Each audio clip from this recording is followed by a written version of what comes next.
January, Elon Musk's neuroscience startup Neuralink implanted a chip in a human brain for the first time.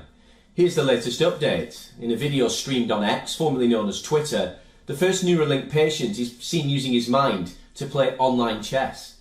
The 29-year-old Noland Arbar was paralysed below the shoulder after an unfortunate diving incident. In a video that's now gone viral on social media, Noland is seen playing chess on his laptop and moving the cursor using the Neuralink device. In the hospital a day later, I have no cognitive impairments. Yeah, so we started out with trying out a few different things.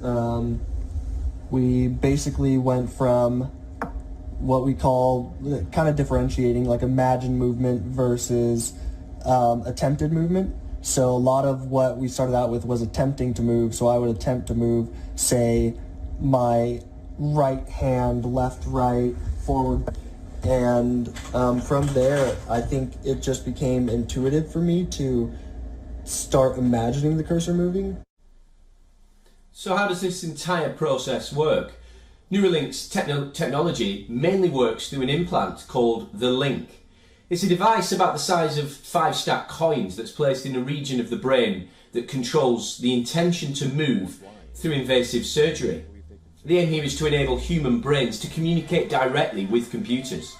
In other words, Neuralink wants to build direct communication channels between the brain and computers.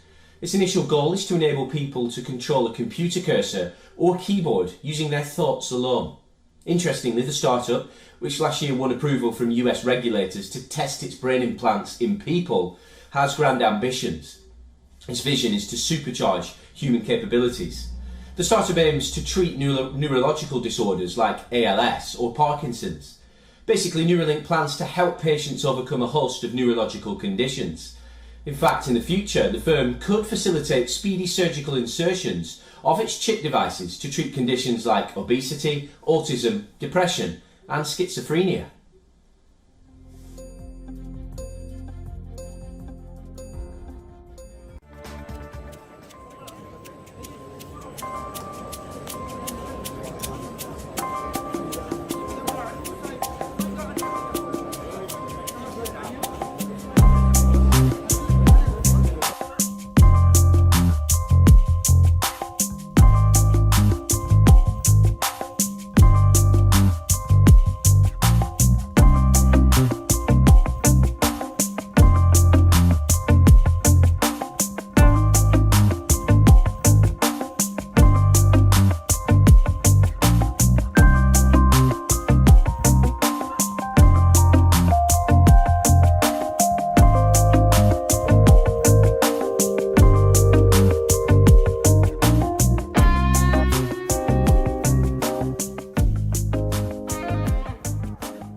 It's a super fast, tiny injection of a microchip, about the size of a grain of rice.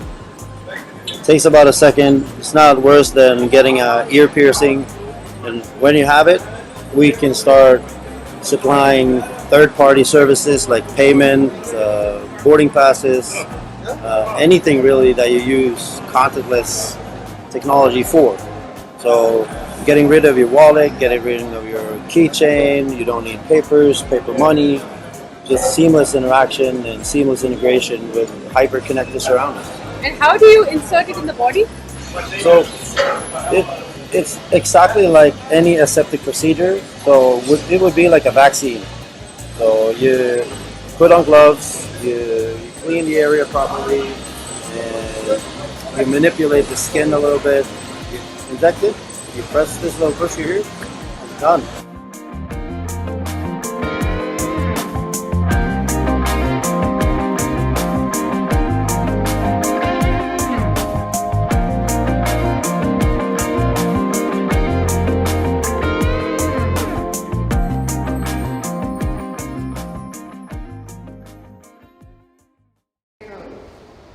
So I've been wanting to get a microchip in my hand for probably about a good year now, isn't it, Georgia?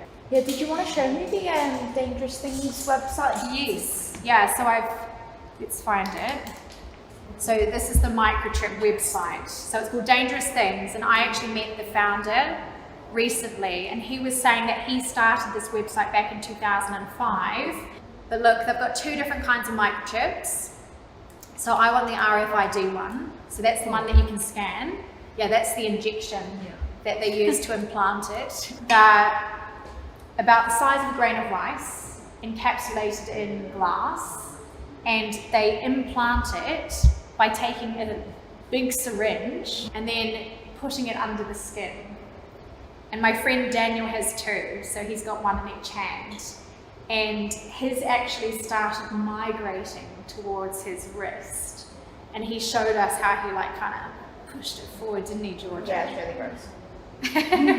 It was really gross. So there's a few different ways that I can get this done. Okay, so the first way is on Dangerous Things. They actually have a map of lots of different medical professionals and body piercers and stuff around the world. Another thing that I'm thinking about is going and visiting my friend Daniel, so the one I was just telling you about. Yeah.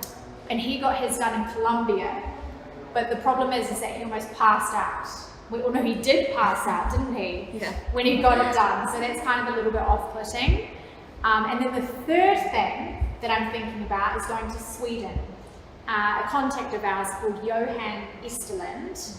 He was part of this movement back in 2007 where he implanted a whole bunch of Swedish people, and they even used their microchip to board trains. What can the microchip do and what can't the microchip do? So from what I was reading, it can't be tracked via GPS. So if you want to track me, you won't be able to. Yeah. And it can't monitor biodata. So maybe in the future we might have like a health chip or something like that. But for now, that's not something that it can do. And the other thing that I was reading it can't do is interact with your brain neurons. So why do you actually want this? So for me, there's a few reasons as to why I want a microchip. One is for the convenience. I live between two cities. I've got a whole bunch of technology. I'm constantly losing my keys and things. So it's just that kind of seamless. Robin's laughing. I do constantly lose my keys. So it's that seamless kind of integration with everything. So life will just be far more efficient and more streamlined, right?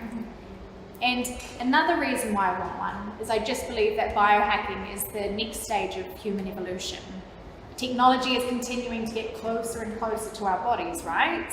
Now imagine a future where everything is all integrated. So we have a human device interface. So our physical and our virtual worlds are completely intertwined.